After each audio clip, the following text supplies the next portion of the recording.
Have you ever wondered why some people seem to walk through life with clarity and protection while others stumble into constant trouble and destruction? The answer, hidden yet revealed, lies in the pursuit of wisdom. Proverbs Chapter 2 is more than a collection of poetic sayings. It is a divine guide that opens the secret treasures of life for anyone willing to seek them.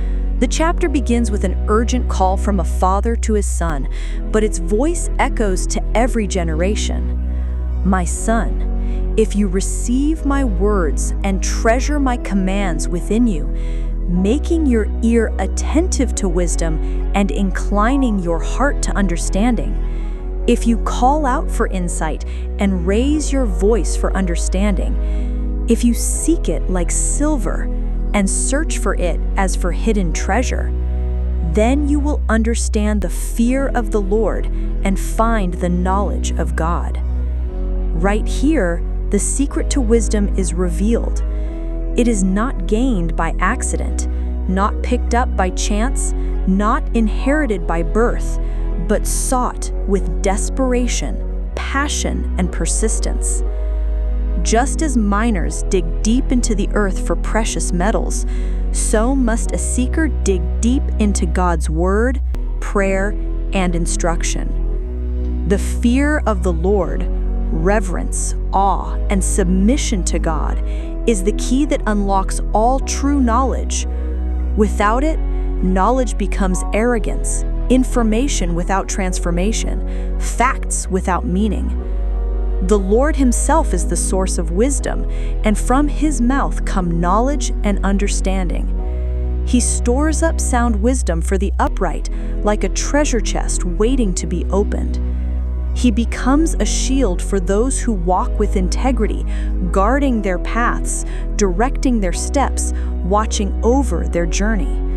When wisdom enters the heart, knowledge becomes pleasant to the soul. Discretion, the ability to choose rightly, watches over us. Understanding becomes a guardrail, keeping us from falling off dangerous cliffs. And what does wisdom protect us from? It delivers us from the way of evil, from men who speak twisted words, who forsake the straight paths of righteousness to walk in darkness, who rejoice in doing wrong and celebrate the perversity of evil, whose ways are crooked and whose steps are devious. Even today, such people surround us, those who manipulate with words, who lure others into corruption, who take pleasure in leading others astray. Wisdom helps us recognize their deception, resist their charm, and avoid their destruction. But wisdom not only shields us from corrupt men, it also delivers us from dangerous temptations symbolized by the forbidden woman, the adulteress with smooth and flattering words.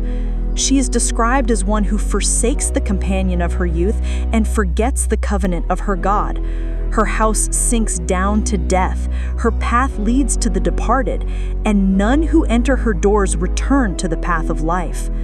This warning speaks not only of literal sexual temptation, but of every form of seduction that draws the heart away from God: greed, lust, pride, false promises of pleasure, or shortcuts to success.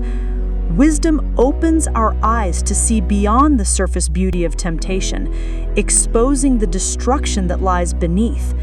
For the wages of sin is always death, whether physical, emotional, or spiritual. The chapter then draws a stark contrast. Those who walk in wisdom will inhabit the land, the upright will remain secure, and those with integrity will endure. But the wicked will be cut off, the treacherous will be uprooted, and their legacy will be erased. This is not just an ancient promise to Israel, it is a universal principle of life. Integrity builds stability, but corruption leads to collapse. Those who build on wisdom stand, but those who reject it fall. Think about how this truth unfolds in our world today. The businessman who walks in honesty may not become the richest, but his name is trusted and his path endures. The student who pursues learning with humility gains not only knowledge but character. The father who fears the Lord leaves behind a secure foundation for his children. On the other hand, the one who cheats his way to the top eventually faces disgrace. The one who abandons faith for pleasure finds emptiness.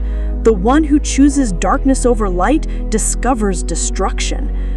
Wisdom cries out as a treasure waiting to be found, but only seekers find it. Proverbs 2 tells us wisdom is not passive. It requires listening, inclining, calling out, seeking, searching. It is a pursuit that consumes time and energy.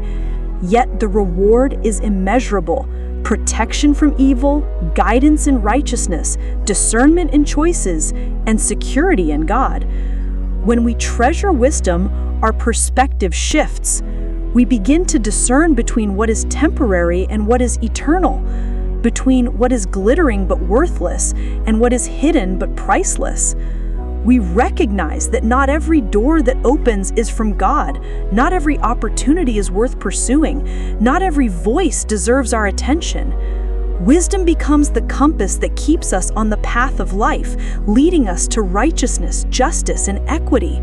And notice this, wisdom is not just intellectual, it is deeply moral and spiritual.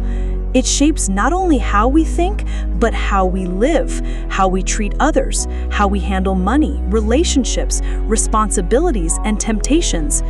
It is the difference between a life that blesses others and a life that destroys them. Proverbs Chapter 2 closes with a sobering reminder and a hopeful promise. The upright will remain, but the wicked will be cut off. History itself testifies to this truth. Empires that rose through violence and corruption eventually crumbled, but those who built on justice and integrity left lasting legacies. Individuals who chased pleasure without wisdom ended in ruin, but those who sought God's wisdom lived in peace. Even in our personal lives, the evidence is clear. When we ignore God's warnings, we face the consequences. But when we embrace His wisdom, we experience security. Imagine two paths stretching before you. One is crooked, dark, filled with traps, leading to death. The other is straight, illuminated, guarded by God, leading to life. Proverbs 2 is God's call to choose the second path, to seek wisdom like treasure, to let it enter your heart, to let it guard your steps, to let it deliver you from evil, and to let it establish you in righteousness. At its core, the chapter is about pursuit. Do you want wisdom badly enough to search for it, to dig deep, to cry out for it, to make sacrifices for it? Or are you content to walk blindly, swayed by the voices of fools, seduced by fleeting pleasures, and destroyed by the choices of darkness? The wisdom of Proverbs 2 is not locked away. It is available to all, but only those who seek find it. Only those who listen receive it, and only those who obey keep it. The challenge is simple yet profound. Seek wisdom as treasure because in finding it, you find life itself. And so the chapter ends with a question that lingers in the heart. What path will you choose today?